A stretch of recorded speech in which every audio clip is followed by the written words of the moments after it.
I think you brought the toy of the day. So thank you. And Open the bowl. if there are any other questions, I'm sure that we'll, again, members will ask them. That's very interesting. Does that have a camera? I didn't notice that whether.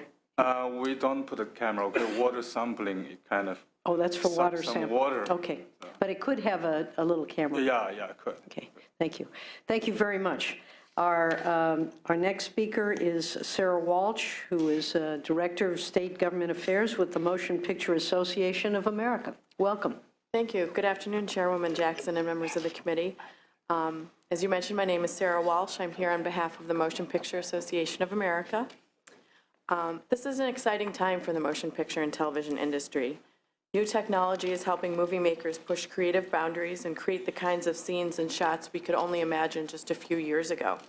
An unmanned aircraft system, or UAS, are a big part of that creative evolution. As you may be aware, in September of last year, the FAA announced its decision to allow 6 operators, and several more operators have since been approved, to fly small UAS for scripted motion picture and television productions in a closed-set environment. To be clear, these operators are not the MPAA or our member company studios, but the vendor companies that we contract with to provide and operate the UAS for film and television production. The approvals were a great victory for audiences because it means more innovative filmmaking that can now take place in the United States and in California.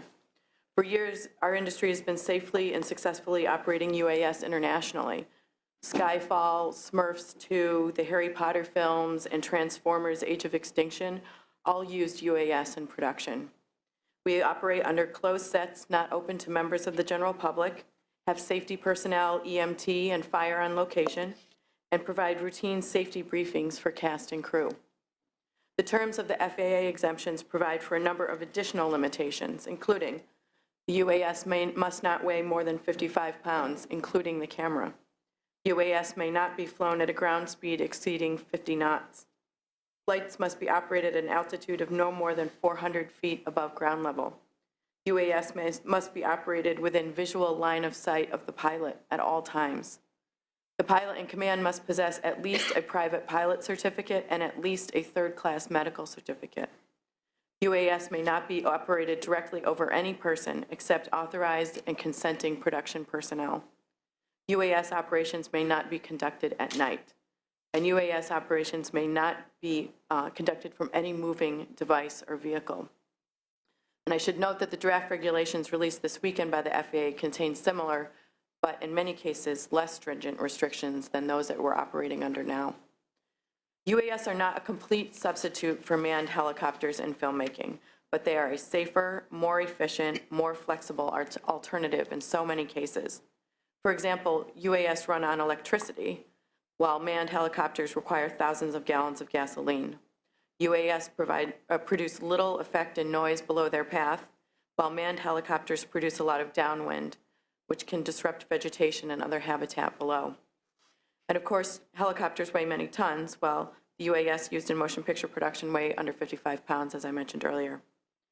We are really excited about the prospect of engaging audiences in new and innovative ways by enhancing their movie-watching experience. We are also thrilled that the FAA's approval will encourage more production in the United States, meaning more jobs here at home.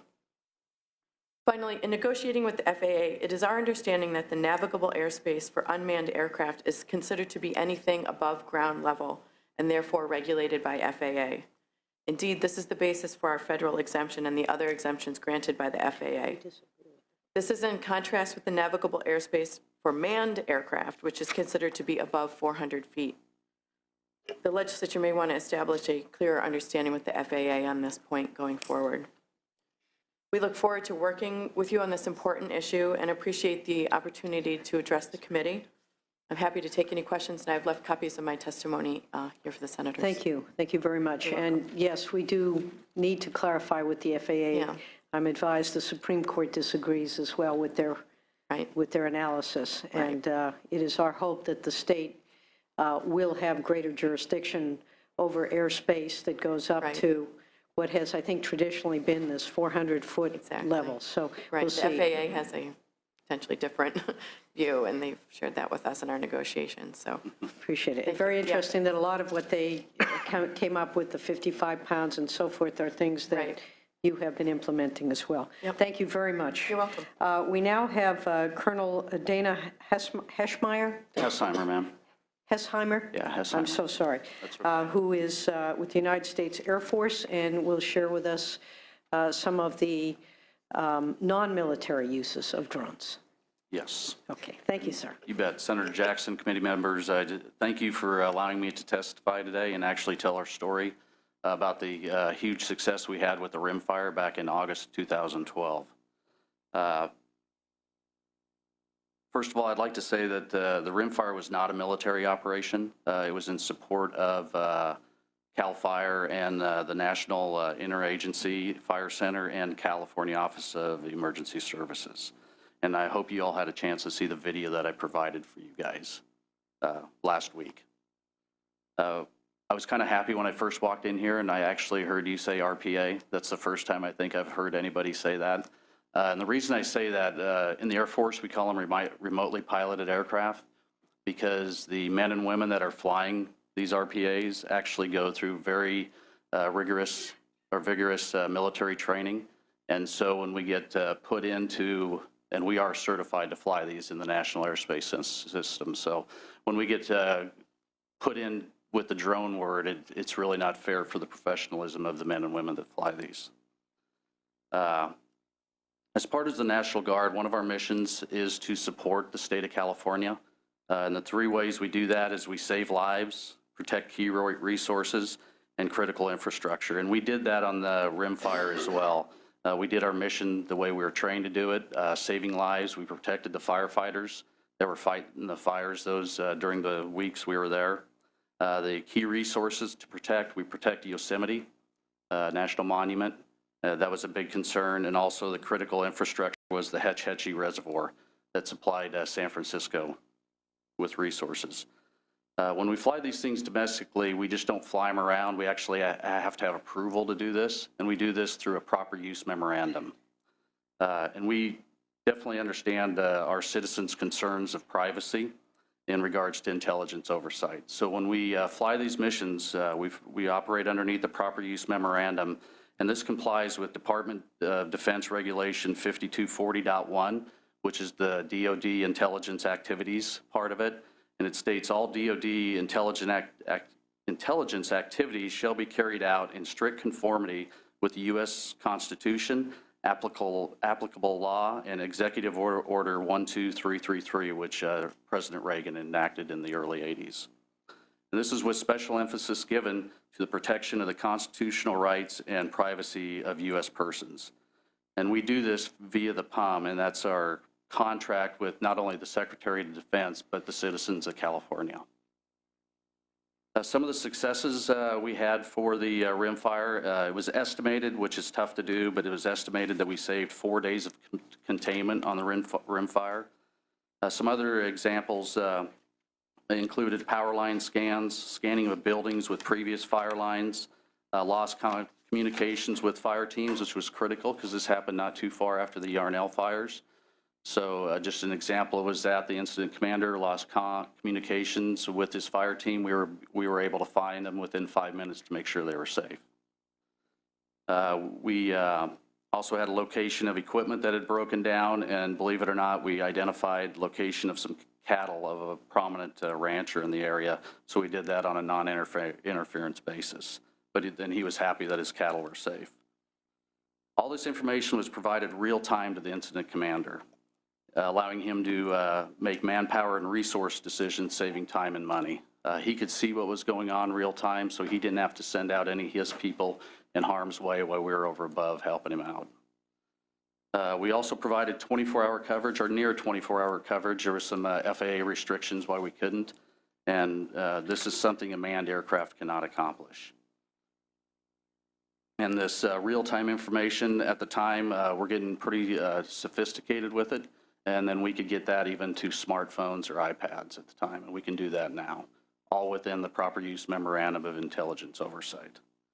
Some of the limitations that we have that me as a commander is somewhat frustrating as me, because I know we have this new technology that we can help U.S. citizens with. It took us 3 days to get Secretary of Defense approval. We cannot fly a military MQ-1 or MQ-9 to support any civil authority without his approval, either in a training exercise or real-time exercise. So one of the things we'd like to do is maybe get it down to a governor's authority to use Title 32 assets in the state for civil support. The FAA approval, we did get that. It took us about 10 hours to get that, approximately 10 hours. Once again, if this is a loss of life situation, that really limits us. Even if we have something up in the air, we cannot direct them to do that until we get FAA approval, until we get SecDef approval.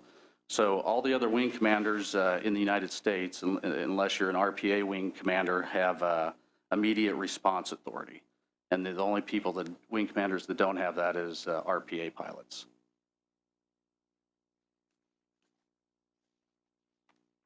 In conclusion, the rimfire civil support was a huge success for the people of California and the United States.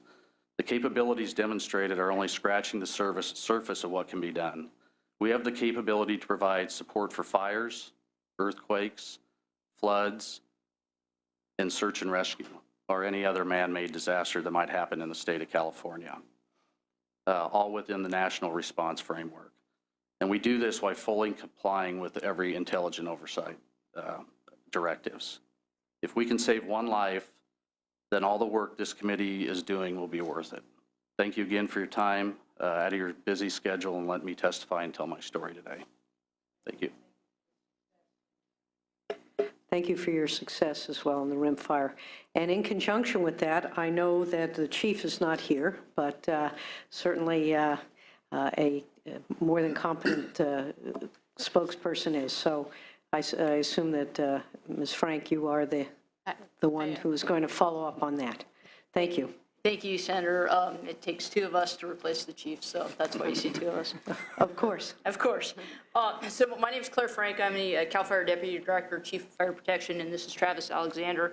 He's a battalion chief and works in our Tactical Air Ops program, and he'll speak a little bit about our temporary flight restrictions, which is would impact drone use near an incident, if an incident commander says so. So I'll let him get into the details of that.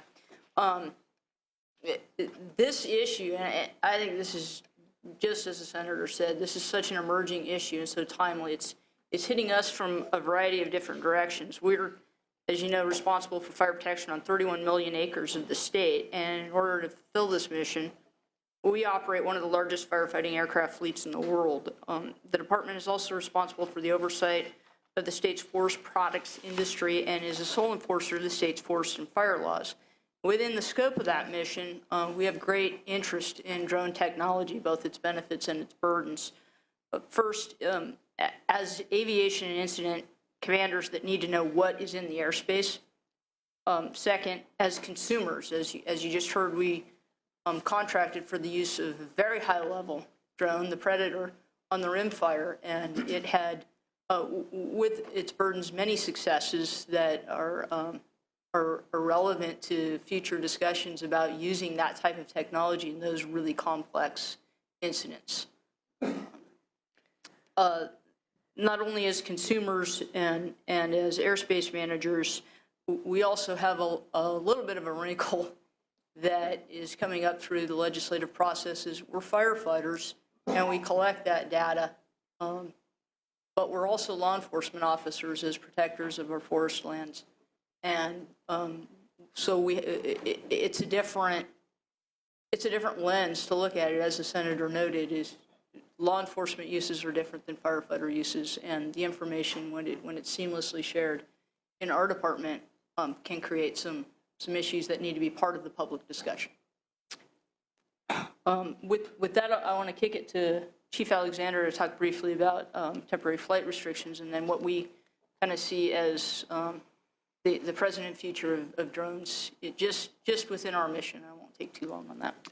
And I hope you'll also include what your experience has been. My understanding is while you were using drones, you also have to control what's going on within your airspace. So I'd like to hear a little bit about how that all sort of has unfolded, or you anticipate it will be unfolding. And that's exactly why I'm here today. Perfect. Again, my name is Travis Alexander, Battalion Chief with CAL FIRE Tactical Air Operations, and the goal today was to, in fact, share that operational perspective, how we integrate in not only our own aircraft, but how we work with air traffic control or the FAA.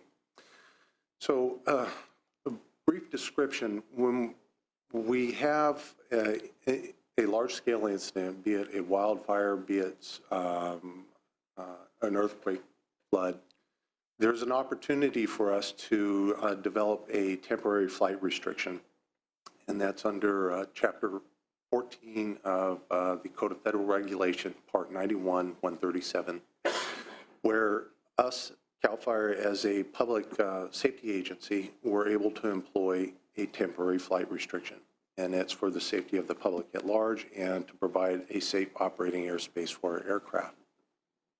Now, onto the actual air operation, and I'll use a wildfire as an example. We have the incident where a center point is established, and from there, the typical temporary flight restriction that is employed will be up, and again, I say typical, 5,000 feet, giving us 5,000 feet between the lay of the land and the upper limits of that airspace, and a 5 nautical mile radius. So now you can see we have this spherical area that we can operate within. And I want to be very clear with it, from the ceiling to ground level, the TFR is in place. How we go about activating this, the wildfire dispatch is given, the aircraft respond, it's a confirmed incident where it's obviously going to be an impact to general aviation and to our own aircraft as well. We'll radio back in with the center point and the parameters for this TFR to be put in place. That request goes to the local Flight Service District Office, which is our point of contact into the FAA. From there, they enact it and place a notice to airmen. Now that any instrument flight rule flight or any aircraft that is in conversation with air traffic control, they'll be provided that NOTAM of a TFR is in place. Within this TFR, and I just wanted to provide this brief description, what does the airspace look like? So we have our command and control aircraft. They sit at the upper limits of the airspace where they have visual cues of what's going on the fire, where they can provide intimate detail down to the ground commanders as to where they need to place their resources, and they also control the aircraft, the fire department aircraft coming in and out and providing tactical objectives and direction, when to drop, where to be in that airspace. Again, that all happens within that TFR. When we include the use of RPAs, UASs, drones, whatever the case is, it has to be within this controlled environment. Right now, we currently have those protections because we're within that TFR. To put anything else on top of that, well, if I can use the example of when we use the Predator over the rimfire, a lot of, as the Colonel had indicated, there was a lot of different contacts that needed to be made, an approval with the Secretary of Defense, the FAA, and we were able to operate that aircraft in a controlled airspace. It was not in the TFR, but it was able to operate in essentially within Class A controlled airspace. When we're looking at the smaller devices where they're not physically capable of going up to the higher altitudes where they are above our command and control aircraft, they're in the lower altitudes, they're definitely going to be within the TFR and within our command and control. With that, that was just a brief descriptor of what our air operation looks like and how we presently provide control over that airspace, and I'm more than happy to answer any questions that you may have. Thank you. I know, too, that there was a letter that was sent from the chief, I think in response to a letter, an inquiry by Senator Dianne Feinstein, asking about drones and whether or not there were any challenges associated with drone use while you were fighting these fires, and that you indicated or fires in general, the Pasquale fire and the Poinsettia Cocos fire, and the fact that there were drones that were an impediment or a challenge. And so this is, I think, a letter that was sent to all, that was provided to all of us, will be made a part of this record, so that that issue, which I think we're not going to have time to really discuss in detail, can be presented, that in fact you have experienced other drones who are not there for purposes of fighting the fire or having a constructive purpose within what your responsibilities are to extinguish the fire, that are in that airspace and that did in fact create some problems and challenges for you. And that again is one of the things that we are needing to look at: when are drones appropriate in airspace and when they are not, and then what can be done to try to, protect your need to do your job while at the same time. And we will have, I think we'll be having people come on the whole issue of news gathering and free speech. And so that's an area where the discussion, I suspect, will get a little bit more interesting. But for the record, to note that there were incidents while you were doing your firefighting where drones were an impediment to your ability to do the job. Yes, and that's because, as Chief Alexander said, they're operating without knowledge of the TFR, which might be more directed at the hobbyists, or at the media level, which adds a constitutional layer, of course, that will be part of the discussion. But a lot of the instances you saw there were mostly what we'd like to address through education and letting people know that FAA and TFRs are present in these incidents so that they're not operating in the blind. So we have the hobbyists, we have the First Amendment issues. Again, they're all part of this discussion. So very good. Thank you very much.